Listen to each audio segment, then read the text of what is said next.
All right, last but not least is creating your headline. Now the headline is extremely important. This might be the second most important part. The first important part is answering their question, doing all the content stuff. But if you don't have a good headline, then nobody will click on it anyway. Now, the headline's important because this is what people see when they go to Google. If somebody were to go to Google now and they were to type in runway calculator, for example, they would see my result first, right? The runway calculator, how to travel for 6 months and come back, the rest of it's cut off. That's really important because that tells them that they're getting what they're searching for. If they look for something like water fasting, the headline is what's going to help them pick which article they click on. So with this one, water fasting results, why I loved not eating for 5 days, that was based on when I was going after water fasting results. I knew that if somebody was plugging in water fasting results, they would want to click on something where the headline was quite literally water fasting results. So you want to structure your headline around what the keyword is.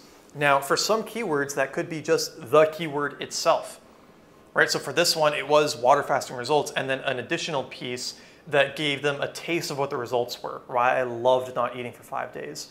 If we take another one like bulletproof tea, somebody's searching for that, but then mine's structured a little bit differently, saying how to make it. Because what they're probably looking for is a recipe, what goes into it, how to do it, and my headline tells them, hey, you're looking for a recipe on how to do this, this is exactly how to do that thing. We can do the same thing with savable income, right? Somebody might not totally know what savable income is, but then they see how to earn 1/3 less but be 3 times richer, and they kind of go, whoa, that's interesting, I want to click on that. So your headline needs to show that you're answering whatever question they're arriving for, but also pique their curiosity and add a little bit of a teaser for what's to come.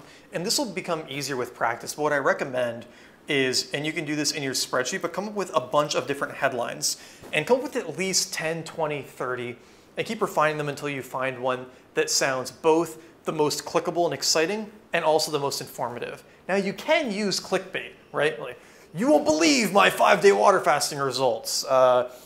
Water fasting results, you'll never expect what happened to me on day 3, right? You can do that stuff, that's fine. I don't like it personally, but it can work. It's really whatever style you want. So with that, make sure that you're creating a headline that people will get excited about, that they will click on in Google. Make sure that your keyword is in it in some form, and then you'll be good to go. You'll have all of your elements covered for making an awesome article that Google loves. And once you've finished writing it, implementing all of these criteria and answering the questions that come from those principles, you'll be ready to go on to promoting it, which is up next.